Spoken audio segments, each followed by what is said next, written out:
Hey guys, thanks for joining me for another Dissidia Final Fantasy Omnia video. And the new triple burst banner just dropped, which was kind of hinted in my last video. So I was expecting to get this soon, and sure enough, here it is.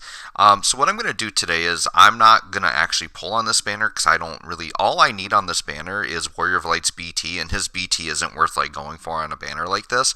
So I'm going to just do my free multi draw. But I figured since I'm not going to draw much on it, I could combo this into like a should you pull video and kind of give my advice on if you should pull on this. So if you are a new or a returning player that you don't have like any of these LDs or BTs, this is almost like a must summon. Like this is a really good banner for someone that's new. The thing is too is like if you just want to get a burst weapon, the normal pull rate for a burst is 3%. And what Opera Omnia does that's really fantastic is when they get more than one burst on a banner, rather than saying it's just 3% general for like any of them, they still each individually have a 3% drop rate on a multi. So it's actually a 9% rate to just pull a burst, which is really, really cool, right? This banner is like a really well balanced banner too, because these three on the banner is actually like a really good team comp. So Sephiroth now he's probably the best. I guess he's the most reworked character on the banner, so he's got the most improvements than the other two. And he's basically going to be like a really good DPS. So he's a really good melee DPS, and he used to be single target, but now he's AoE. And his burst effect, I would say, is definitely the best of the three. So if you're going to go for one burst weapon, like Sephiroth is by far the best. His burst effect basically will make the enemies continue to reset their brave to 1, which is very, very abusable because you can keep breaking them over and over again. So if you combo Sephiroth with someone like Terra, where like Terra can just take a bunch of turns in the row and then their brave just keeps getting reset to 1, it almost turns into like a delay mechanic. It's actually very, very cool, right? So Sephiroth is very good as a melee DPS. Warrior of Light is one of the best tanks in the game, and every time he gets reworked, he kind of always puts himself back on the top as one of the best tanks in the game. So if you've got Warrior Light on your team, his shields are absolutely ridiculous, and then what his LD does is it basically makes it so that you can't take HP damage as long as the damage is less than your shield value. So like he'll put up shields that are like 50,000 plus, and if someone tries to like attack you to kill you with anything less than 50,000, like you just take 0 damage. So if you've got his LD buff up with shields, like your team is pretty much unkillable, which is really, really awesome, right? And then Paladin Cecil definitely gets the least out of here because he's like the newest character that had gotten his BT and LD out of the three.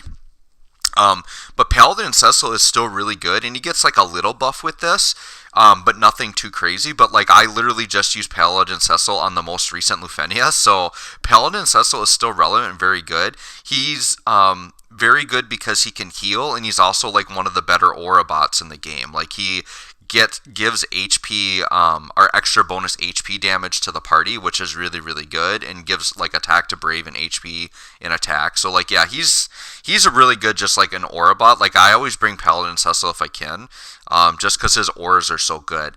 What you find in team building in this game is if you bring in like 3 selfish DPSs that don't have auras, like you're gonna hit like a feather. So you have to have some auras on your team in order to beat really difficult content, and Paladin Cecil is a great character for that. So yeah, all 3 characters are really good, and I think they're definitely worth pulling for if you are a newer or returning player. Now, if you're a more veteran player and you have a large roster, odds are you probably have 1 or more of these characters. I would say if you have at least 2 of these characters, you really shouldn't touch the banner outside of your free pull. If you need 2 of them, it's still debatable. It's going to depend on your roster, right? Like even if you don't have Warrior of Light, Porum is coming out really soon, and Porum is like ridiculous. Like Porum helps your team defensively. It's just in like a different way. It's not with shields, but Porum like gives you incredible HP overflow, does tons of healing, reduces HP damage. So like with Porum, like you're still gonna get hit, but you're still gonna feel invincible, right? Whereas Warrior of Light, with all the shields and protection, you just don't ever like actually get hit. So I'm gonna say it's gonna really just be based on your box, right? Now, if Paladin Cecil is one of the key characters you need, it's kind of late in the game to like actually go for him if you have like a well-established box of characters. So Paladin Cecil's still really good, like I said, as an aura bot, but he is getting a little bit power crept at this point, and he doesn't get enough of a buff here to make him like super, like as relevant as like say Sephiroth or some of these, or like Tifa and stuff, right? But he still is a great aura bot, but he isn't someone you should pull for if you have a large box with a lot of good characters in it. You probably don't need him, okay? And then Sephiroth, like DPS characters are the most common types of characters in the game, and he's still not going to output damage like Tifa does. So if you've got like Tifa or Garland or some of these other good, or like Terra, if you got these other good DPSs, you don't need Sephiroth to do anything. You can get him if you want him, but he's not like a necessity, right? So if you're a veteran player with an established box, none of these characters are necessary. It's just going to depend on what your needs are and if you want them. So veteran players probably will hold off on this, but newer or returning players, I do think it's a good idea to go in. And I would say if you've got a decent gem pool, you could go in with gems, because odds are on a 9% per multi chance, if let's say you summon to burst pity, I'm going to guess you're going to get at least one, maybe two bursts, and then you could pity, you know, one of the ones you didn't get and come out of this thing with multiple bursts for one pity. Odds are that's what's going to happen, right? So anyways, that's my recommendations for the banner. If you want me to like personally like look at your box and give you advice on if you should summon or not, hit me up in the comments and you can kind of let me know what your situation is.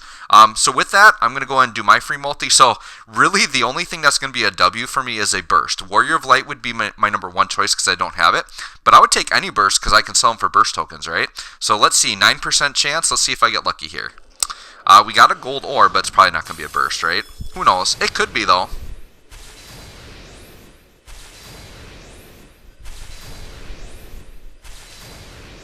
See what happens.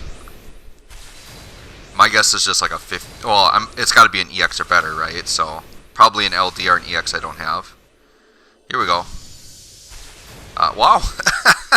Warrior of Light LD, like if I didn't have him, that would be a really nice pull, right? So it's a lucky pull, just not something I need. So anyways, guys, thanks for watching. Once again, let me know if you have questions on if you should pull or not, or if you just need any advice in general, and hopefully we'll catch y'all on the next one.